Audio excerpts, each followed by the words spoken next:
વડોદરાના સાવલી તાલુકામાં ખનન માફિયા બેફામ ધમધમતા ગેરકાયદે રેતી ખનન મુદ્દે મુખ્યમંત્રીને આવેદનપત્ર આપવામાં આવ્યું. ભાદરવા ગામના પૂર્વ સરપંચ મહેન્દ્રસિંહ રાણાએ રજૂઆત કરી. મહીસાગર નદીમાં રાત દિવસ રેતી ખનન થતું હોવાના આક્ષેપ છે. ખાણ ખનીજ અધિકારીઓ અને ખનન માફિયાની મિલીભગતના ગંભીર આરોપ. ભાદરવારે પરથમપુરા પંથકના ગેરકાયદે ખનન મુદ્દે નાગરિકોમાં ભારે રોષ છે. ગેરકાયદે ખનનથી નદીમાં ઊંડા ખાડા પડતા અકસ્માતની ભીતિ. 50થી વધુ ગામમાં ભૂગર્ભ જળ પ્રદૂષિત થયાનો પણ દાવો કરાયો છે. ખેતી અને પીવાના પાણી પર ગંભીર અસર પડ્યાનો આરોપ લગાવાયો.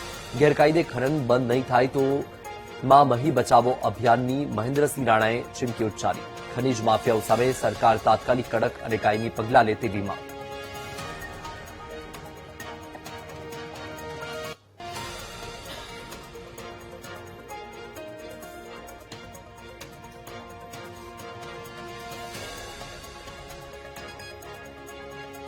તો સતત ગેરકાયદેસર જે આ ખનીજ માફિયાઓ જે બેફામ બન્યા છે તેને લઈને સતત માગ થઈ રહી છે. ત્યારે પૂર્વ સરપંચ મહેન્દ્રસિંહ રાણાએ રજૂઆત કરી છે અને આપણી સાથે મહેન્દ્રસિંહ રાણા લાઈવ જોડાયા છે.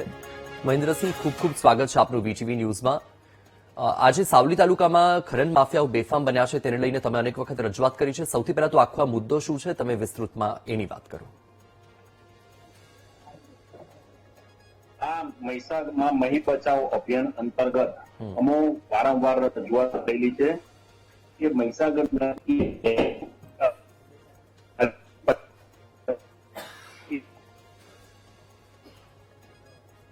દ્વારા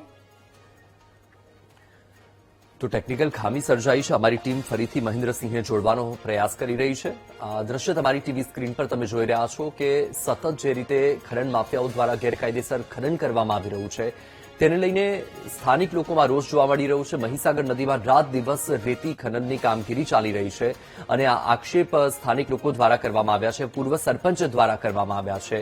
અને આ ધમધમતા ગેરકાયદે રેતી ખનન મુદ્દે મુખ્યમંત્રીને આવેદનપત્ર પણ આપવામાં આવ્યું છે અને તેની સામે અનેક સવાલો ઉઠી રહ્યા છે કે ખાણ ખનીજ વિભાગની આંખ નીચે શું આ ખનન કૌભાંડ ચાલી રહ્યું છે? શા માટે કોઈ કાર્યવાહી નથી કરવામાં આવતી? શા માટે આ જે સમસ્યા છે તેનો કાયમી ઉકેલ નથી આવી રહ્યો? ખનન માફિયાઓ સામે કડક અને કાયમી પગલાં કેમ નથી લેવામાં આવતા? કારણ કે અનેક વખત રજૂઆત થઈ છે, ફરિયાદો ઉઠે છે, આક્ષેપો લાગે છે, તો શા માટે કાર્યવાહી નથી કરવામાં આવતી? શું સ્થાનિક તંત્ર ખનીજ માફિયાઓ સામે લાચાર સાબિત થયું છે? શું ખાણ ખનીજ વિભાગની આંખ નીચે જ ખનનનું કૌભાંડ ચાલી રહ્યું છે? શા માટે ખાણ ખનીજ વિભાગ કામગીરી નથી કરી રહ્યું, કાર્યવાહી નથી કરી રહ્યું? રાત દિવસ મહીસાગર નદીમાં રેતી ખનન છતાં અધિકારીઓ મૌન કેમ છે? શા માટે કાર્યવાહી નથી કરવામાં આવતી? એક તરફ સ્થાનિક લોકો મોટા અકસ્માતની ભીતિ સેવી રહ્યા છે કારણ કે સતત જે રીતે આ રેતી ખનન કરવામાં આવી રહ્યું છે તેના કારણે નદીમાં ઊંડા ખાડા પડી રહ્યા છે. 50થી વધુ ગામોના ભૂગર્ભ જળ પ્રદૂષિત થયાનો પણ દાવો થઈ રહ્યો છે. ખેતી અને પીવાના પાણી પર ગંભીર અસર પડી હોવાના પણ આરોપ છે. એટલે અનેક ફરિયાદો, અનેક રજૂઆત, અનેક આક્ષેપ, અનેક આરોપોની વચ્ચે પણ ખાણ ખનીજ વિભાગના અધિકારીઓ મૌન જોવા મળી રહ્યા છે અને કોઈ કાર્યવાહી નથી કરવામાં આવી રહી. અને તેના કારણે અનેક સવાલ ઉઠી રહ્યા છે ખાણ ખનીજ વિભાગની કામગીરી પર, કારણ કે સતત મહીસાગર નદીમાં માટી ખનન, રેતી ખનનની ફરિયાદો ઉઠે છે અને સતત આ ફરિયાદોની વચ્ચે પણ કોઈ કાર્યવાહી નથી કરવામાં આવતી, કોઈ કાયમી ઉકેલ નથી લાવવામાં આવતો અને એ જે સમસ્યા છે એ સમસ્યા સતત આગળ વધી રહી છે. ભાદરવા ગામના પૂર્વ સરપંચ મહેન્દ્રસિંહ રાણાએ રજૂઆત કરી, મુખ્યમંત્રીને આ મામલે કાર્યવાહી કરવા માટે અપીલ કરી છે, સાથે જ ચીમકી પણ ઉચ્ચારી છે.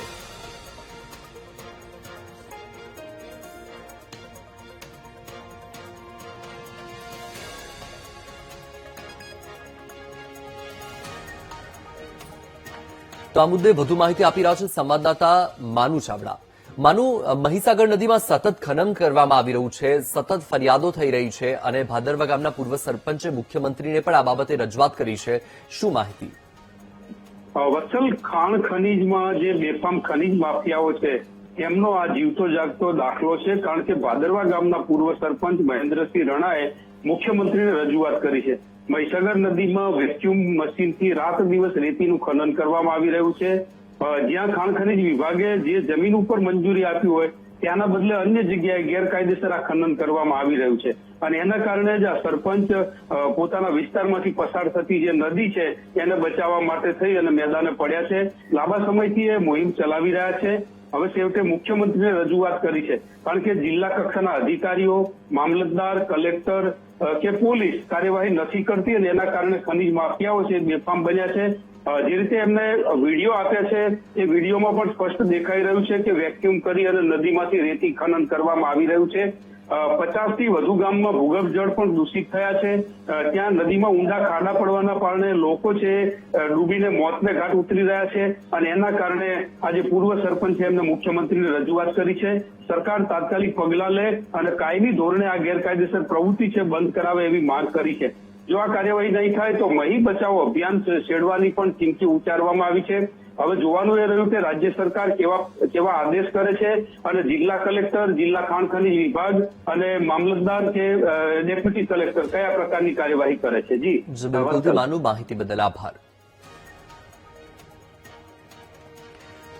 તો તમે સાંભળ્યું કે સ્થાનિક લોકોએ અનેક વખત રજૂઆત કરી, અનેક વખત ફરિયાદો કરી, છતાં પણ કોઈ પણ પ્રકારની કાર્યવાહી ખાણ ખનીજ વિભાગ દ્વારા નથી કરવામાં આવી રહી અને તેના કારણે હવે જે સ્થાનિક લોકો છે તેમણે મુખ્યમંત્રી સુધી આ બાબતની રજૂઆત કરી છે.